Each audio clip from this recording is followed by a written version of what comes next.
All right, welcome again to a brand new video of the Targeted Individual Program, Targeted Individual Experience. Yeah, I gotta find a nickname for these perps, the ones that keep looking down at their shoes when they see me. You know what I'm saying? But anyhow, I was on the bus, and of course, the New York Predators Department have to engage in a street theater. Stopping a car in front of the bus. And I turned and saw someone out of the, going into the back seat of the car. It wasn't a cop though. They didn't have they didn't arrest anybody. So I don't think so. But because the car, proceeded, but the person wasn't in uniform. It was like a man, right? But this is what they do,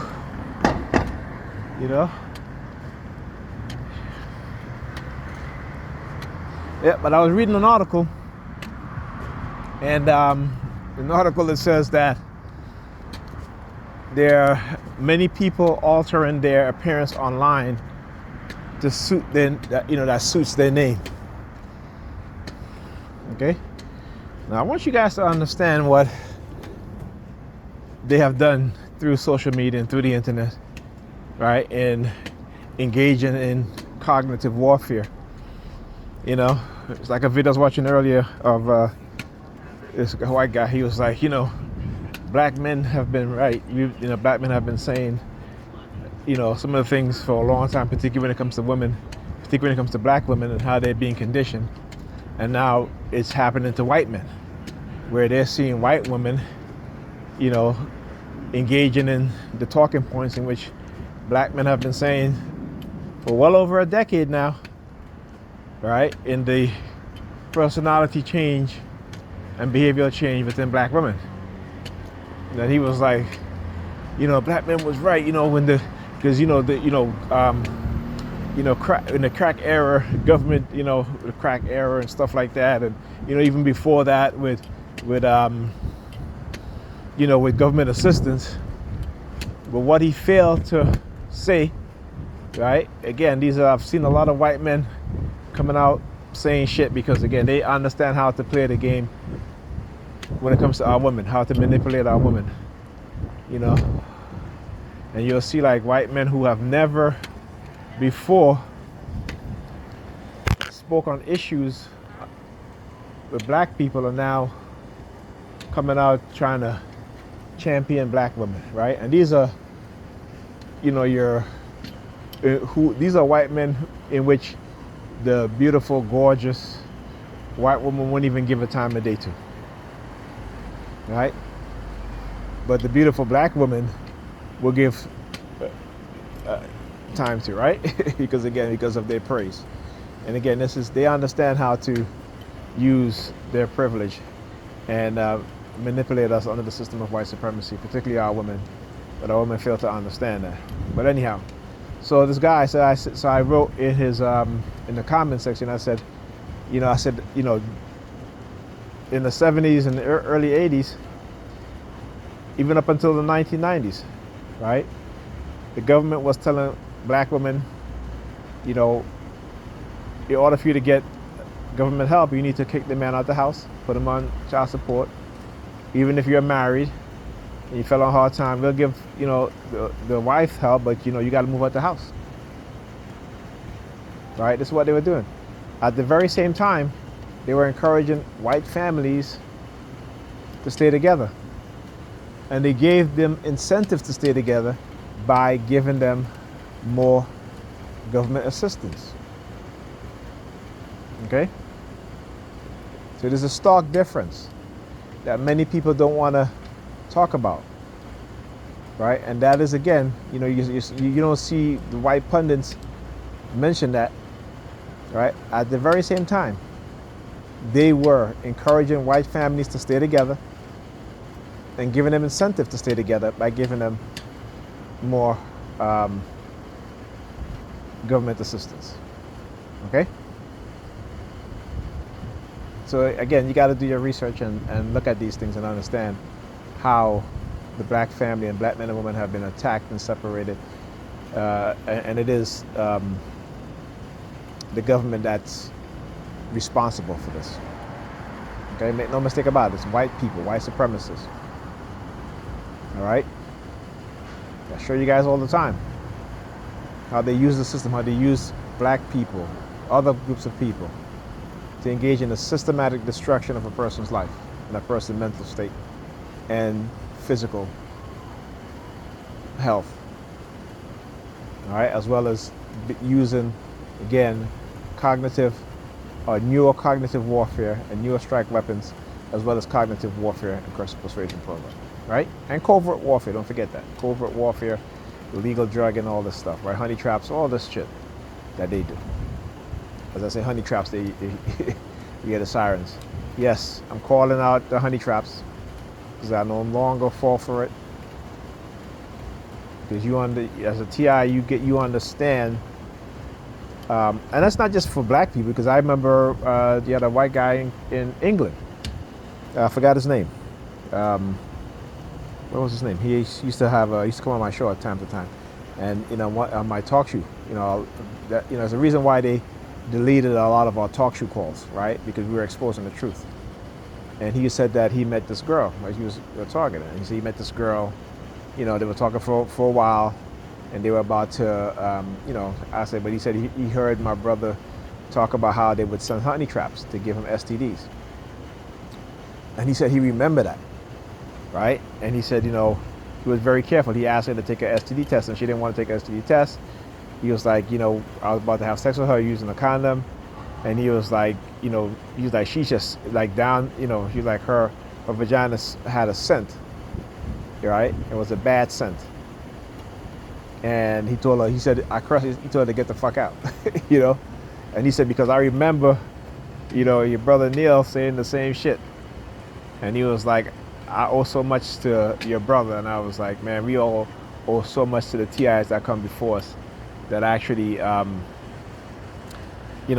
actually wrote blogs or put their video out there so others can see, others can learn from. And that has been a big help. I'll talk about this guy, JBL. His uncle was an FBI agent, and he did a blog, and I read his blog. And some of the things that he said on the blog,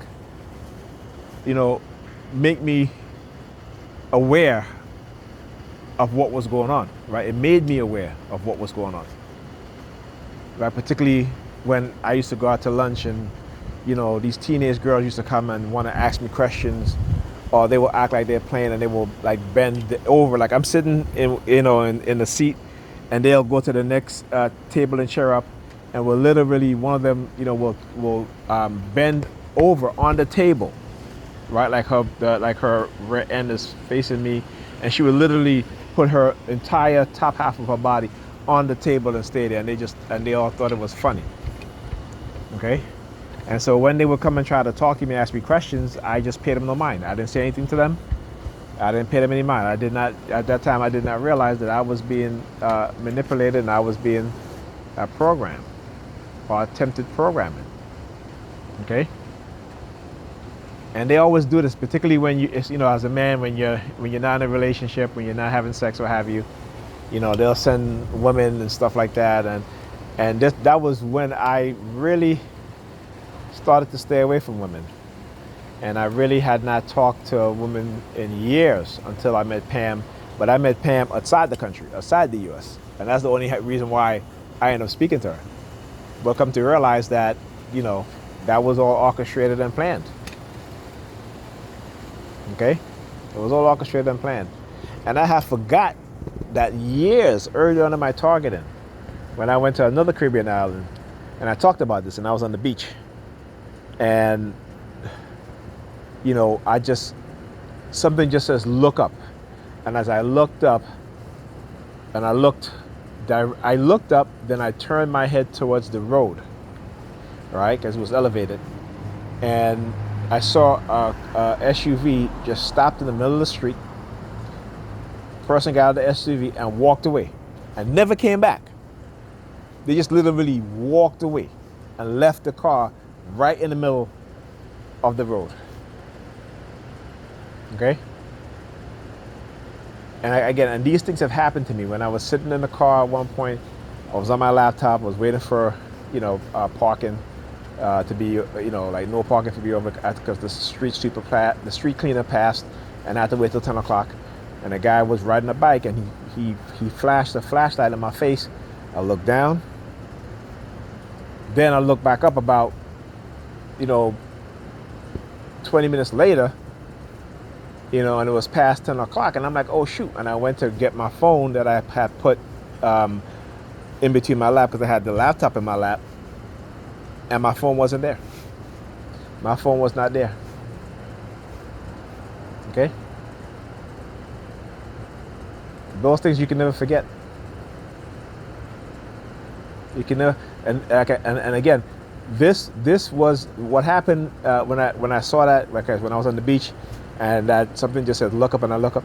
That happened before I became aware of my target. Right? That was like a whole year before, I think.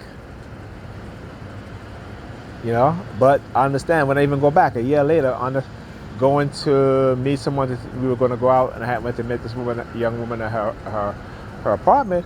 And I'm walking in the hallway. This guy opened up his door, he looks at me, and slammed the door in my face as I turned to look at him. And I'm just like, and I didn't think about it. You know what I'm saying? I never thought about these things. But this was like in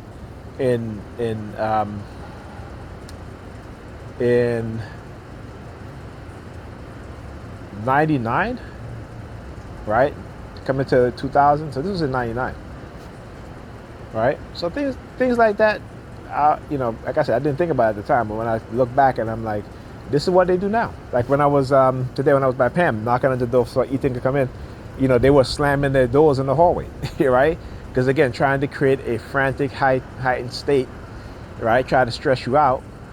This is what they do. Yeah, the sirens. Yeah, listen. Yeah, you know what I'm saying? Like I said, I know, and they know. That's why they use the sirens, because they exposing what it is that they've been doing. So don't, but again, they'll fool, the sheeps, the zombies, into thinking and believing that, whatever it is that they're telling them. But I can go back prior to being aware of my targeting. All right? Anyhow, I'll talk to you guys in the next video.